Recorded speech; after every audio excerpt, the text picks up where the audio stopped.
भगवान शंकर के 11वें अवतार कहे जाने वाले हनुमान जी का व्रत और पूजन करने से पूरी होती है हर मनोकामना। सुख, संपत्ति, यश और संतान प्राप्ति के लिए मंगलवार का व्रत रखना शुभ माना जाता है।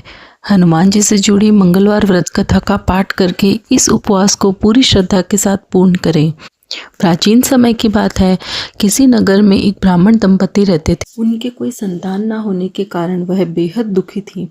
हर मंगलवार ब्राह्मण वन में हनुमान जी की पूजा करने के लिए जाते थे।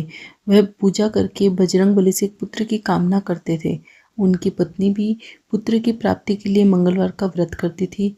वह मंगलवार के दिन व्रत के अंत में हनुमान जी को भोग लगाकर ही व्रत भोजन करती थी।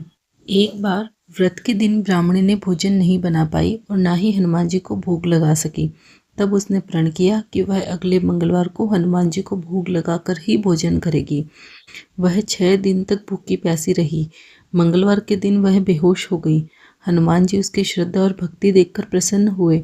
उन्होंने आशीर्वाद स्वरूप ब्राह्मणी को एक पुत्र दिया और कहा कि यह तुम्हारी बहुत सेवा करेगा।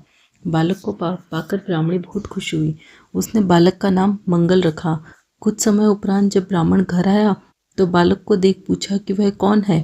पत्नी बोली कि मंगलवार व्रत से प्रसन्न होकर हनुमान जी ने उसे ये बालक दिया है। यह सुनकर ब्राह्मण को अपनी पत्नी की बात पर विश्वास नहीं हुआ। एक दिन मौका पाकर ब्राह्मण ने बालक को कुएं में गिरा दिया। घर पर लौटने पर ब्राह्मणी ने पूछा, बालक कहाँ है, मंगल कहाँ है, हमारा पुत्र। तभी पीछे से मंगल मुस्कुराकर आ गया। उसे वापस देखकर ब्राह्मण चौंक गया। उसी रात को बजरंगबली ने ब्राह्मण को सपने में दर्शन दिए और बताया कि यह पुत्र उन्होंने ही उसे दिया है। सच जानकर ब्राह्मण बहुत खुश हुआ, जिसके बाद से ब्राह्मण दंपति नियमित रूप से मंगलवार का व्रत रखने लगे।